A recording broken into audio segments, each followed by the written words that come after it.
अस्सलामुअलैकुम। Super over में आप सबको वेलकम। आज सुपर ओवर सुपर ट्रिब्यूट देने जा रहा है सब कॉन्टिनेंट की सबसे बड़ी पर्सनैलिटी को, जो एक्टिंग और प्लेबैक दोनों में पायनियर थी। पाकिस्तान की सबसे बड़ी सुपरस्टार मलका तरन्नुम नूरजहान।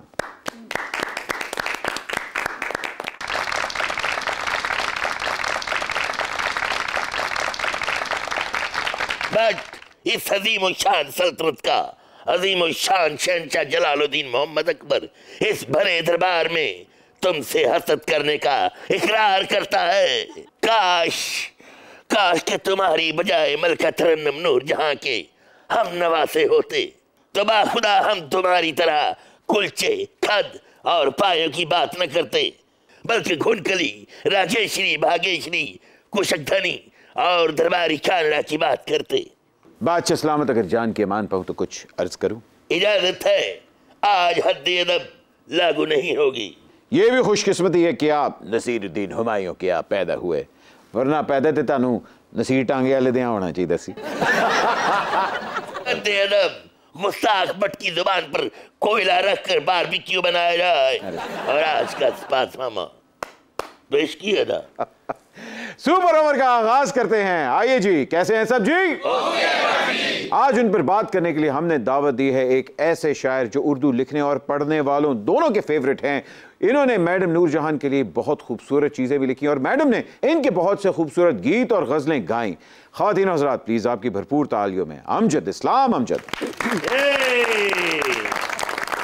और उनके साथ बैठी हैं दी एवरग्रीन, एक ऐसी गोल्डन एरा से बिलोंग करती हैं जहां मैडम रूल करती थी और मैडम के सुपर हिट गाने इनके ऊपर पिक्चराइज हुए थे। प्लीज आपकी भरपूर तालियों में निशो जी।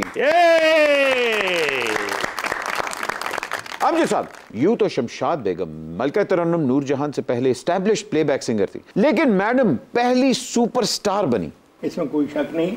आप देखिए ना, 1930 तक तो हमारे यहाँ थी खामोश फिल्में। जी जी। तो मैडम के और खामोश फिल्मों के दरमियान को 8-10 साल बचते हैं। हाँ। उसमें यकीनन मर्दों में सैगल साहब और शमशाद बेगम औरतों में ये बहुत बड़े नाम थे। लेकिन जो ही मैडम की एंट्री होती है, मैं समझता हूँ कि बड़े आर्टिस्ट होने के मानी ही बदल गए। हाँ। और उन्होंने एक ऐसा अपना मकाम जो है वो मुतय्यन किया, जैसे मिसाल के तौर पे आप कहें कि एक्टिंग में दिलीप साहब ने किया कि उनके नाम के साथ कोई दूसरा नाम जो है वो शायद सजता नहीं है। ये जो सिंगुलरिटी है, ये जो कमाल है, मैं समझता हूँ कि ये अगर किसी सिंगर को हासिल हुआ है हमारे यहाँ तो वो मैडम ही है। निशो जी, आपने सिल्वर स्क्रीन पे क्या खूब काम किया है, लेकिन जब आप मलका तरन्नुम नूरजहान को as an actress silver screen पे देखती थी तो क्या वो आपकी इंस्पिरेशन थी? It was my dream. मैं सोची थी इंस्पिरेशन तो बहुत पीछे रह जाती है। जैसे एक अनयूजुअल सी चीज़, इम्पॉसिबल चीज़, ऐसी मंजिल जिसे मैं कभी पाने का ख्वाब तो देख सकती हूँ लेकिन उसे अचीव नहीं कर सकती। मैडम की वो पर्सनैलिटी थी। दुनिया जहानी मौसीकी में बसारतों के रास्ते, समातों के रास्ते, वो रूह की गहराइयों में उतर जाने वाली शख्सियत थी। और फिर ऐसी आइकॉनिक पर्सनैलिटी जो कि औरतों की मतलब ड्रेसिंग के, ग्लैमर के हिसाब से, hair style, makeup, you know, she was very good director. She was a complete, absolutely complete package. Lata ji से एक दफा किसी ने पूछा कि आपके गाए हुए गानों पर कौन सी हीरोइन बेहतर परफॉर्म करती है, तो उन्होंने कहा नूतन। मलका तरन्नुम नूरजहान ने कभी अपने गाए हुए गानों पे आपको दाद दी? एक गाना था फिल्म बहिश्त से, कल तक जो कहते थे, अपना सेमी क्लासिकल था। अच्छा। और इतनी नो हौ नहीं थी मुझे कि मैं उनके जो वेरिएशंस है उसको मैं फॉलो कर सकूं, तो वो मैं पिक नहीं कर पा रही थी। तो रियाज शाही साहब बार बार कह रहे थे कि नहीं ऐसे नहीं, ये जगह छोड़ गई हो, ये जगह छोड़ गई हो। तो वो कल तक जो कहते थे अपना, वो आज भी आप सुने, किसी न्यू कमर के लिए वो गाना पिक्चराइज कराना, इट वॉज नो जोक। अरे क्या बात। मलका तरन्नुम नूरजहान का नूरजहान होना सिर्फ एक लक़ब ही नहीं बल्कि इसके पीछे एक बहुत लंबी रियाजत भी है। 1933 में उन्होंने अपने करियर का आगाज शुरू किया गाने से। 7 साल की उम्र थी और उस वक्त वो परफॉर्मेंस दिया करती थी मुख्तार बेगम के मशहूर गाने बोलो तारा रारा पे। और बेबी नूरजहान उस टाइम पर फिल्म आलम आरा का मशहूर गाना गाया करती थी, दे दे खुदा के नाम पे प्यारे। अख्तरी भाई फैजाबादी की मशहूर गजल दीवाना बनाना है भी उनकी रेगुलर आइटम हुआ करती थी। फिल्मों में बतौर चाइल्ड स्टार काम शुरू किया और फिर बड़े सगीर की सबसे बड़ी हीरोइन बन के दिखाया। बाखुदा, हमने मदाम जी का बतौर चाइल्ड स्टार काम देखा है और शीला और पिंड दी कुड़ी में जो उन पर पिक्चराइज पहला गाना हुआ था वो भी देखा है। लंगे आजा पतन चना दा यार, लंगे आजा पतन चना दा। वाह वाह वाह, गुमपना, मेरा मतलब है आलमपना। आपने मलका तरन्नुम नूरजहान की तर्ज नहीं गाई, मसूद राणा की तर्ज गा ली है। अच्छा वाक़िया सलामत, मैंने सुना है कि आपका जो बरखुरदार थे जहांगीर, उनकी बेगम नूरजहां, उनकी बेगम का नाम भी नूरजहां था। जी जी। और ये भी सुना है कि वो उससे बहुत ज़्यादा अच्छा सलूक नहीं है, क्या कर सकते। मलका तरन्नुम नूरजहां ने एक ऐसे दौर में अदाकारी शुरू की जब सब कुछ एक ही जगह होता था, वो भी एक माइक्रोफोन के नीचे। कैमरे ने भी रोल होना है, एक्टिंग भी उन्होंने परफॉर्म करनी है, लाइव गाना भी गाना है, उसके साथ साथ ऑफ कैमरा म्यूजिशियंस भी छुपे हुए थे। उस टाइम पे ही एक गो में प्लेबैक होता था और आपने परफॉर्म करना होता था।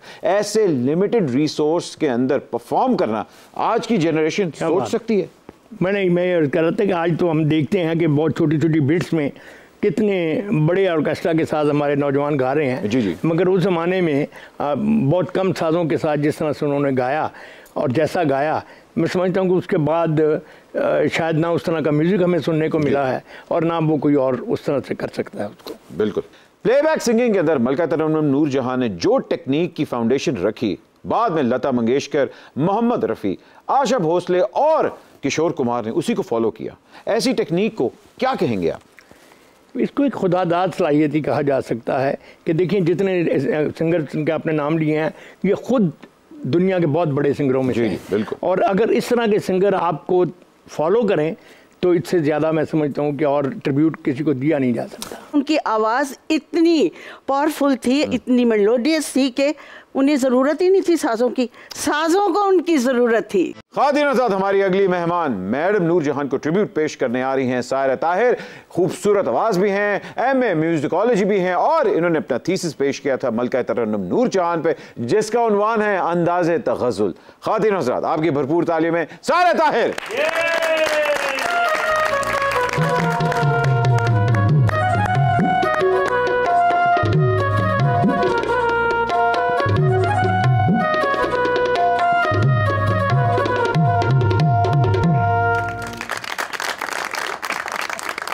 सायरा जी, मलका तरन्नुम नूरजहां पे आपने एक थीसिस पेश किया था, उसके बारे में तो ज़रा बयान करें। जी अहमद, ये थीसिस इस वक्त मेरे पास है और इसका उन्वान था अंदाज़े तग़ज़्ज़ुल, यानी कि मैडम नूरजहां की गायकी में जो उनका अंदाज़े तग़ज़्ज़ुल था उस पे हमने थीसिस किया और उसकी जो डिटेल है वो इसमें मैंने मेंशन की। आपने थीसिस मैडम के अंदाज़े तग़ज़्ज़ुल में किया है या बनाओ संगार में किया है? जी बिल्कुल, मैंने थीसिस मैडम के अंदाज़े तग़ज़्ज़ुल पे किया है, लेकिन क्योंकि मैं उनकी पर्सनालिटी से बहुत मुतासिर हूँ इसलिए कुछ पहनावा भी आपको उन जैसा लग रहा है। मैंने भी मजीद YHSY को अपना साइज दे दिया है। मैं भी मलका तरन्नुम नूरजहां की तरह साड़ियाँ पहनूंगा, लहंगे पहनूंगा। अमजद सर, लता मंगेशकर मैडम नूरजहां को अपना उस्ताद मानती थी, गुरु मानती थी।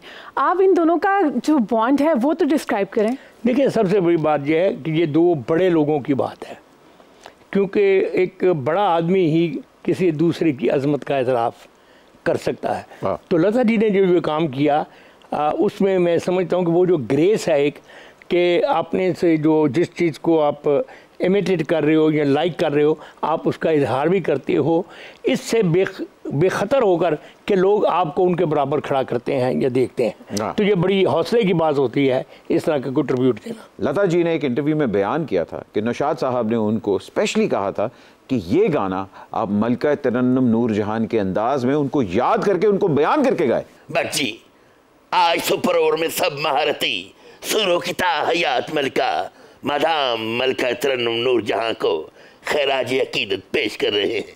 तो ये कैसे हो सकता है नसीरुद्दीन हुमायूं बिन ज़हीरुद्दीन बाबर के फर्जंद अर्जुमंद जलालुद्दीन मोहम्मद अकबर किसी से पीछे रह जाए। साजिन दो, अदब को मलहूज़े खाते रखते हुए मेरा साथ दो।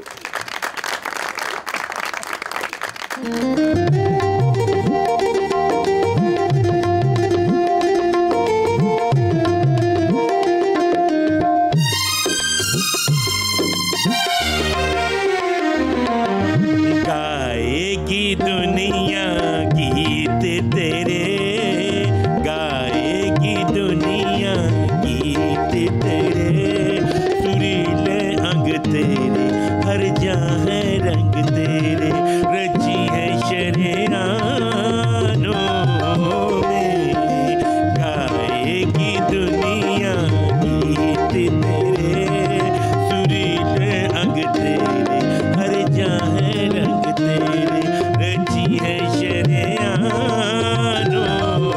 में, गाएगी दुनिया गीत तेरे।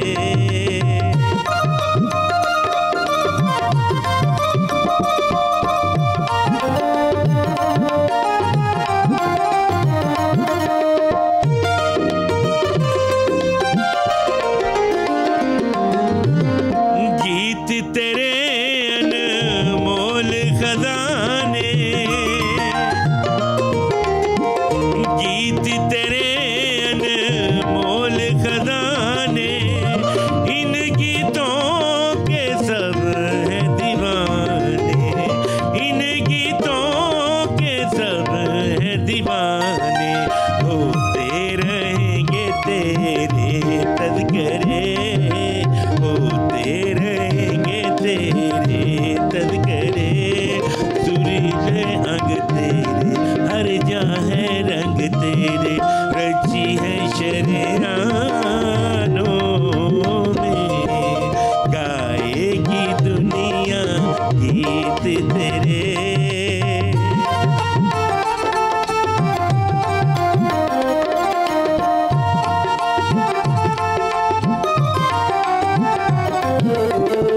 महफिल खुशियाँ सब में गूंजे,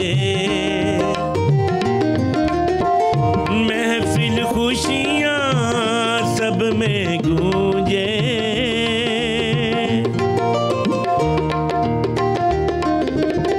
जंग में तेरे नगमे गूंजे, जंग में तेरे नगमे गूंजे, नगमे गूंजे, जारी है अब तक ये सिलसिले, जारी है अब तक ये सिलसिले, सुरीले अंग तेरे, हर जहाँ है अंग तेरे, रची है शरेआनों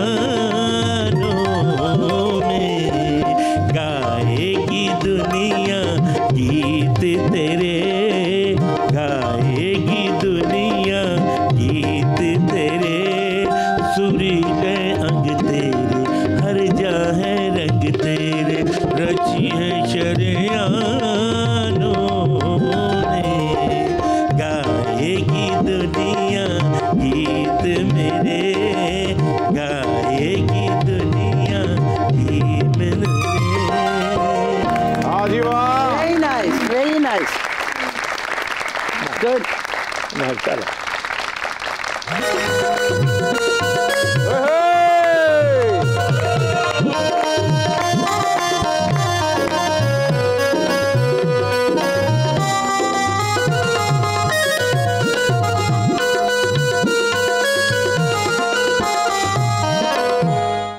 ना ना गंगू भाई, पायरेसी वाला काम सारी जिंदगी मैं नहीं कीता। मैं हमेशा अपना काम कीता है, फ्रेश कीता है, भावें फ्लॉप होई जुले। झूठा। अपने असूलों में लचक रखते हैं जनानों की तरह, मेरा मतलब है सियासतदानों की तरह। बयानियां बदलते रहना चाहिए, वरना इंसान कॉर्नर हो जाता है। ओहो, हुआ क्या है बता तो दें। और बट पापा मैं तुसा की दसा, गंगू पाई बे की पता क्या आख रही है? कह रही है कि मैडम नूर जान साहबा दे जिंदगी दे जितने भी गाने गाए ने, जेड़े निशो बेगम ते अंजुमन साहबा दे ऊपर पिक्चराइज होए ने, उन सारा गाणियां की रीडू कर, माड़े ते पिक्चराइज कर ते मेरियां वीडियो लीक कर। क्या मतलब है? मैंने लीक का कब कहा? मैंने रिलीज का कहा था। असल च बट जी मैं मुहिब्बे वतन डायरेक्टर, ना झुकने वाला, ना बिकने वाला, ना डरने वाला, ना भागने वाला, ना ये कैलवरी फॉन्ट चेंज करने वाला। मेरे कहने का मतलब है कि ना मैं कभी कैलवरी फॉन्ट चेंज किए ने, ते ना ही मैं कभी तोशा खाना का माल वेचे है। मैं हमेशा अपना काम किया है, सच्चा ते जेन्युइन। काश कि हम 60 की दिहाई की हीरोइन होते। 60 दी दिहाई च असां मुल्क च हीरोइन है ही नहीं सी। असां ने मुल्क च ते हीरोइन आई है जो अफगानिस्तान च रूस ते अमेरिका दी ठंडी जंग हुई है, उदो हीरोइन लॉन्च हुई है। मैं फिल्म की हीरोइन की बात कर रही हूँ कि काश के हम 60 की दिहाई के हीरोइन होते तो हम पे वो गाना पिक्चराइज होता, लटुल जी सुलझा जा रे बाल में, मैं न लगाऊंगी हाथ रे, लटुल जी सुलझा जा रे बाल में। अमजद साहब क्या खूबसूरत गाना था, सब ये खाने पे पिक्चराइज हुआ था, लट उलझी सुलझा जा रे बालम। और ये हमारे बहुत कमाल के शायर थे सैफुद्दीन सैफ, जो उनका लिखा हुआ है। अरे मुझे लगता है कि ये गाना राग भाग्यश्री में है। वैसे तो काफ़ी गाने जो है वो मिचर मेघ होते हैं, जी। लेकिन ये स्पेशली एक राग भाग्यश्री में ही मैडम ने गाया है। क्या बात, वाह वाह। अच्छा भट्ट जी, जिस तरह उस जमाने मैडम सुबिया खानम ने आख्या कि लट उलझी, इस तरह कि पिछले 7 महीने तो पाकिस्तान की सियासत उलझी पई है। मेरे कहने का मतलब है कि यह गाना तो तुसां ते नहीं हो सकता, अलबत्ता दूसरा गाना जरूर हो सकता है। कौन सा? जो बचा था वो लुटाने के लिए आए हैं। निसार बज़मी साहब की कॉम्पोजिशन, जो बचा था वो लुटाने के लिए आए हैं। जो बचा था वो लुटाने के लिए आए हैं, जो बचा था वो लुटाने के लिए आए हैं, आखिरी गीत सुनाने के लिए आए हैं, जो बचा था।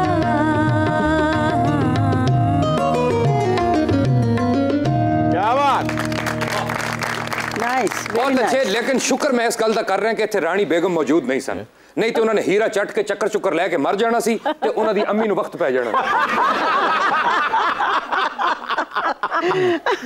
लेकिन मैं कहना चाहना कोयल, अनारकली ते मिर्जा गालिब, हाय हाय हाय कैसियां शाहकार फिल्मां ने। इन्हां फिल्मां दा अगर डायरेक्टर मैं हुंदा ते अज तक फिल्मां लगियां रहणियां सी। कितने दीवार थे। बड़े सगीर की कोई ऐसी हीरोइन, कोई ऐसी सिंगर नहीं जो मैडम नूर जहां को आइडलाइज ना करती हो। वाह। हमारी तो बस बदकिस्मती है कि हम उनके दर्शन नहीं कर पाए। आप खुशकिस्मत हैं भट्ट जी कि आप उनके नवासे हैं। हाय हाय, यही गल ते मैनू हजम नहीं हो रही। और लाहौर च होर भी 1.5-2 करोड़ घर सन, को तेन को होर घर नहीं लभ्या जमण वास्ते? नहीं भाई, अब तुम साड़ी में पैदा हो गए, इसमें मेरा क्या कसूर है। अमजद साहब, मैडम नूरजहां ने आपका एक गीत गाया जो कि बहुत मशहूर है, मैं तो कहता हूँ ऑल टाइम हिट्स में से वो एक आता है, मैं तेरे संग कैसे चलूं सजना, तू समंदर है मैं साहिलों की हवा। बाद में आशीष जी ने उनके लिए ट्रिब्यूट के लिए भी ये परफॉर्म किया था, इसके जरा कुछ मेमोरीज बताएं। ये पीटीवी का प्रोग्राम था मेरी पसंद, उसमें उन्होंने गाया। असल में ये जो लाइन जो है पहली इसकी यूं है कि मैं तेरे संग कैसे चलूं साजना, अच्छा, तू समंदर है मैं साहिलों की हवा। लेकिन वो मैडम क्या कहते, बोलता कोई था नहीं जब वो कर रही थी रिहर्सल, तो उन्होंने उसको सजना कहा। लेकिन उसके बाद वो जब रिकॉर्डिंग में आ रही थी तो मैं वहीं था टीवी पर, तो मिली तो मैंने अपनी तरफ से कहने की कोशिश की कि आपने ये किया, तो मैंने कहा कि जी वो साजना था, आपने उसको सजना कर दिया। तो उन्होंने वैसा कमाल की बात की, कहते अच्छा दसो ज़्यादा चंगा नहीं लगा।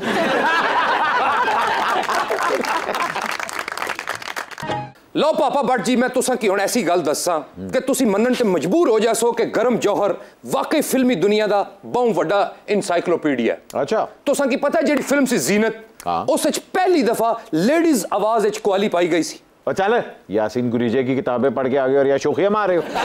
किताबां तो मैं कभी स्कूल नहीं सी पढ़ियां। तो फिर ये भी बता दो कि उस कवाली के बोल क्या थे। लो फिर कवाली दे बोल सुनो। ओदे बोल सन मेरी ऐनक घर रह गई, नहीं तो मैं तुसा की दस देना सी। उस कवाली के बोल थे, आहें ना भरी शिकवे ना किए, कुछ भी ना जुबान से काम लिया। और इस कवाली की मेन सिंगर जोरा बाई अंबाले वाली थी और मैडम ने उनका साथ दिया था। इन्हां सारियां गल्लां दा मैं की पता, मैं ते तुसां ना टेस्ट ले रहा सा। सारा पंजाबी के अंदर मैडम ने बहुत गाया और क्या खूब गाया। आपका फेवरेट उनका गीत? कहंदे ने नैना, उनका बहुत सुपर हिट पंजाबी गाना, वो मैं बिलाशुबा। कहंदे ने नैना तेरे कोल रह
हजरात, कहते हैं नैना थोड़ी जी ब्रेक लेना, ब्रेक के बाद अभी हाजिर हो रहे हैं। आप देख रहे हैं सुपर। इतना बड़ा सिंगर जब गाता है तो उसके पीछे बहुत सारे एनवायरनमेंट्स भी होते हैं। बिल्कुल। तो उन्होंने वो सब छोड़ दिया और कहा कि ये होगा तो मैं गाऊंगी वरना नहीं। क्या बात, ये बड़ी कैरेक्टर की बात होती है। अमजद साहब, जिसके लिए आपने लिखा था मैं तेरे संग कैसे चलूं सजना, वो चली फिर आपके साथ। ख़वातीन साहब, वेलकम बैक। आप देख रहे हैं सुपर। इब्तदाई सालों में मलका तरन्नुम नूर जहान एक्टिंग को ज्यादा प्रेफर करती थी और यह सिलसिला पाकिस्तान आने तक जारी था। लेकिन जब वो पाकिस्तान आई तो यहाँ आकर उन्होंने रियलाइज किया कि यहाँ पूरी इंडस्ट्री खड़ी करनी पड़ेगी। इसलिए उन्होंने सिंगिंग भी की, एक्टिंग भी की, प्रोडक्शन भी की, डायरेक्शन भी की और उसके साथ साथ पूरी इंडस्ट्री को खड़ा भी किया। और अमजद साहब, आप I am sure you were Fairlie young जब गालिब फिल्म में मलका तरन्नुम नूर जहां ने अनाउंस किया था कि अब मैं सिर्फ प्लेबैक सिंगिंग करूंगी, एक्टिंग नहीं करूंगी। वो जब उन्होंने गाना पकड़ा और एक्टिंग छोड़ी, फिर उनके यहाँ एक आपको वैरायटी जो है वो नजर आएगी। तो मेरे ख्याल में ये फैसला उन्होंने सही किया था। निशो जी, एक एक्ट्रेस के लिए बहुत बड़ा ये फैसला होता है कि अपने आप को कैमरे से दूर रखना। मलका तरन्नुम नूर जहां ने जब ये फैसला किया, नोइंग हर, आपको क्या लगता है कि एक अदाकारा के लिए कितना मुश्किल होता है?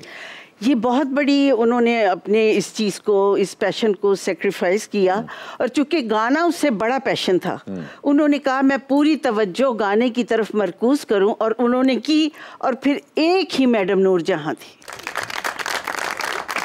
अमजद साहब, मैडम जब दुनिया से गई तो आपने उनके लिए कुछ लिखा और बड़े दिल से लिखा।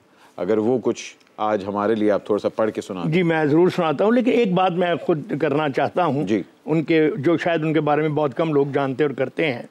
81-2 में परवीन शाकिर यहाँ आई अकेडमी में, सिविल सर्विस में, तो उसने मुझे कहा कि मुझे किसी तरह आप मैडम से मिलवा दीजिए। अच्छा। मैंने मिलना चाहती जी। तो मैंने उनसे बात की तो गालिबन उनकी किसी बच्ची की, किसी सहेली की कुछ सालगिरह वगैरह थी। तो उन्होंने कहा कि ये तो मैंने कमिट किया हुआ है। तो मैंने उनको बताया, तो उन्होंने कहा अच्छा मैं आधे घंटे के लिए आ जाऊँगी। ठीक। आप यकीन करें वो एंड हम सब मेहमानों से पहले आई और वो आधा घंटा जो है वो 4 घंटों पर चला गया। क्योंकि सुनने वालों में अशफाक अहमद थे, बानो कुदसिया थी, अहमद रदीम कासमी थे, ताउल्ला कासमी था, मुसद्दर हसन तारड़ था और पता नहीं कौन कौन 15-20 लोग थे। और मैडम की मतलब पीडीएम, मैडम में एक आर्ट की पीडीएम थी वहाँ। मैडम को मैंने वहाँ देखा कि जब उन्होंने वो लोग देखे जिनको वो खुद एडमायर करती थी, तो उनको वो भूल गया कि मैंने आधे घंटे का टाइम दिया हुआ है। और वो होटल 11 बजे बंद होता था, 12 बजे बंद हुआ। उस तक वो बैठी रही और ऐसी मजे मजे की बातें की। आप तो जानते ही, आपके तो खानदान के कि एक उनका एक हुनर है, जौहर, जो बहुत कम लोगों को पता है कि वो आजकल हमारी जो बच्चियां जो हैं वो शानसारी वगैरह जो मिमिक हैं, मैडम जो हैं वो इतनी कमाल की मिमिक थी। अरे और ऐसी अजीब वो आवाज़ों को स्टाइल की नकल, इतनी मैं नाम नहीं लेता जा। नहीं मैंने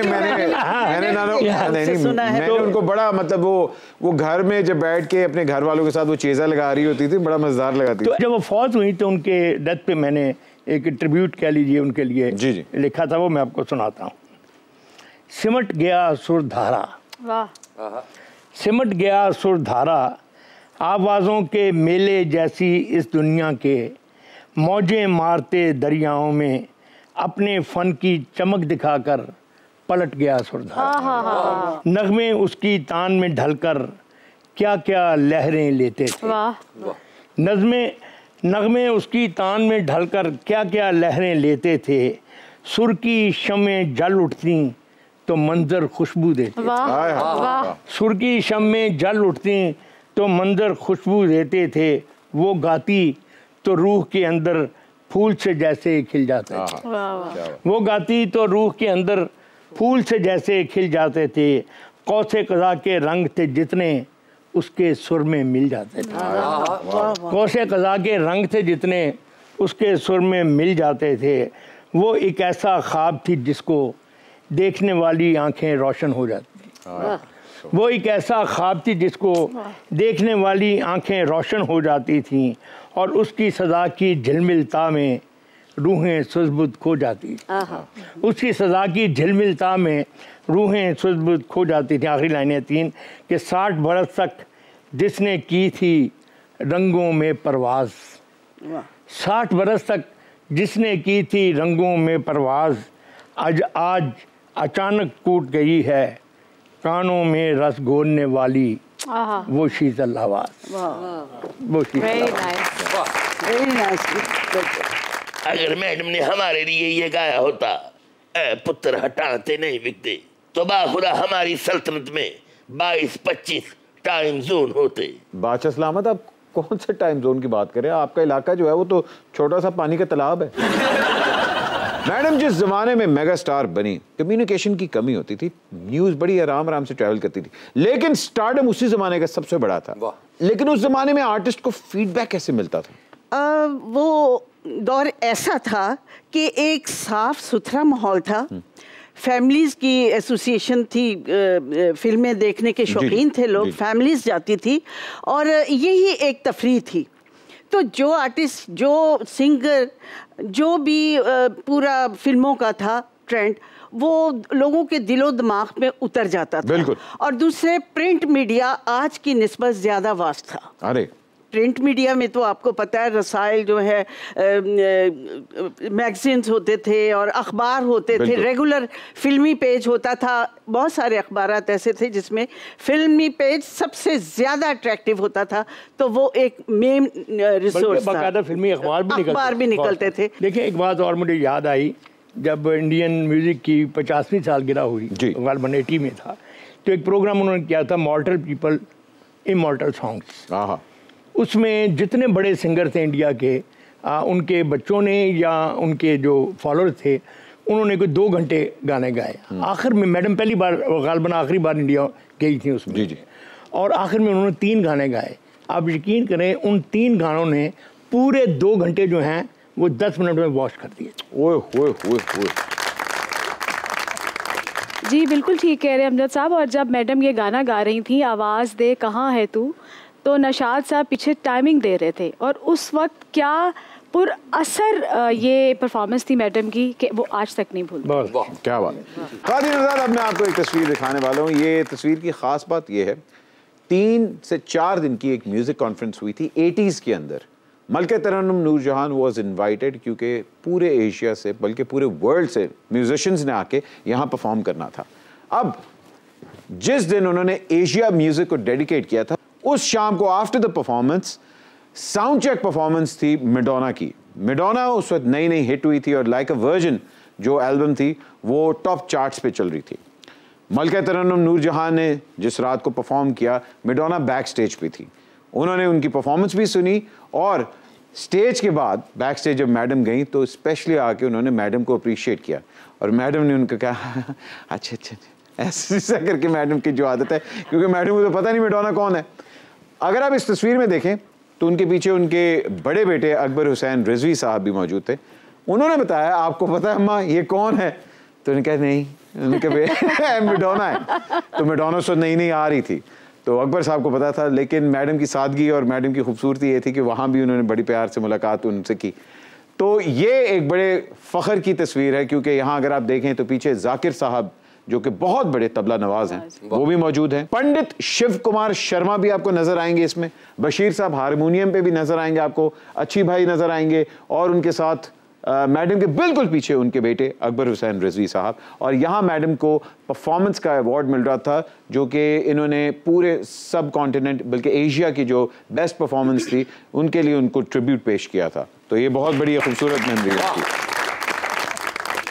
बट जी सारा कुछ बोल के ओ पीछे तको अम्मा जी दी चोरी च मैं बैठा। उस वक्त भी माइक पे अनाउंस हुआ था, एक बेताला बच्चा यहाँ हॉल में पड़ा मिला है, जिसका हो ताल में ताल मिला के ले जाए। एक बेताली सी ब्रेक के बाद अभी हाजिर हो रहे हैं, ताल में ताल मिलाएंगे। आप देख रहे हैं सुपर ओवर। कहाँ के बट हो तुम्हारा वजन तो एक नली से भी कम का है। बट बनना कौन सा मुश्किल है, जोगर पहन लो, शेप बढ़ा लो, जाली बाल लगा लो और शोर मचा दो। कैसे हैं सब जी? ओके बट जी। अच्छा गंगू भाई फुल और जी ख़वातीन और हज़रात, welcome back from the break. आप देख रहे हैं सुपर ओवर।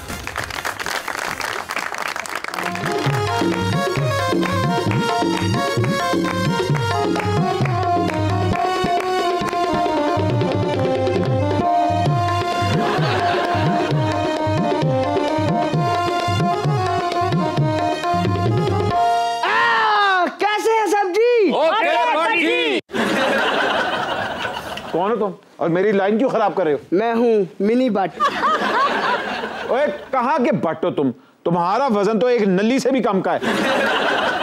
बट बनना कौन सा मुश्किल है? जॉगर पहन लो, शेप बढ़ा लो, जाली बाल लगा लो और शोर मचा दो। कैसे हैं सब जी? ओके बट जी। बट जी अब आया बट पहाड़ के नीचे। ओ खोदे पहाड़ से निकलिया साशे बट। ओए ये देखो 24 कैरेट का बट। इस तरह का बट ना पुरानी बिल्डिंगों की खुदाई से निकलाता है। इसमें तुम्हारा क्या कमाल है? तुम बट्टों के घर पैदा हुए हो, मेरी तरह मेहनत करके बट बन के दिखाओ जरा। ऐसे मेहनत नहीं, इसको रिकॉर्ड की टेम्परिंग कहते हैं। तुम और तुम्हारा रिकॉर्ड। मेरी तरफ देखो, मेरे पास बिल्डिंगें हैं, प्रॉपर्टियां हैं, बैंक बैलेंस है, बंगला है और 2 प्रोग्राम हैं। तुम्हारे पास क्या है? हाँ कहा तो तुमने सही है, लेकिन मेरे पास मेरी नानो मलका तरन्नुम नूर जहान। हाय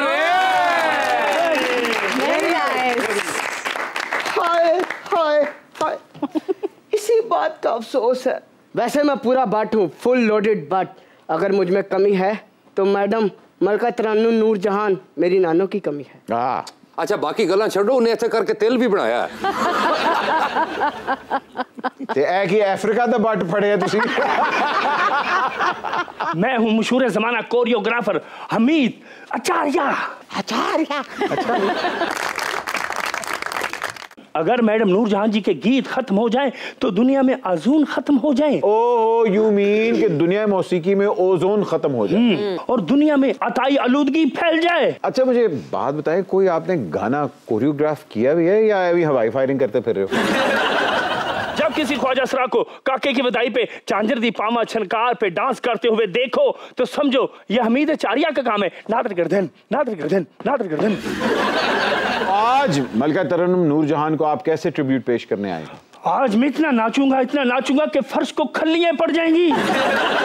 तो रब दी दिले गवा प्यार विच दिल जिन्नी देनी उ सजा मैं सहलावांगी मैं सहलावांगी तातर के दब्बा और लगदी दिले गवा प्यार विच दिल जिन्नी देनी उ सजा मैं सहलावांगी मैं सहलावांगी।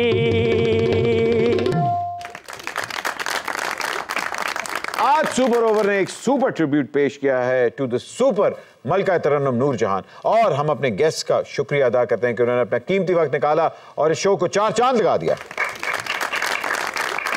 लेकिन ये कैसे हो सकता है कि मलका तरन्नुम नूर जहान की बात हो और इतने खूबसूरत सुनने वाले और गाने वाले बैठे हों और हम उनकी आवाज से कुछ ना सुने? जी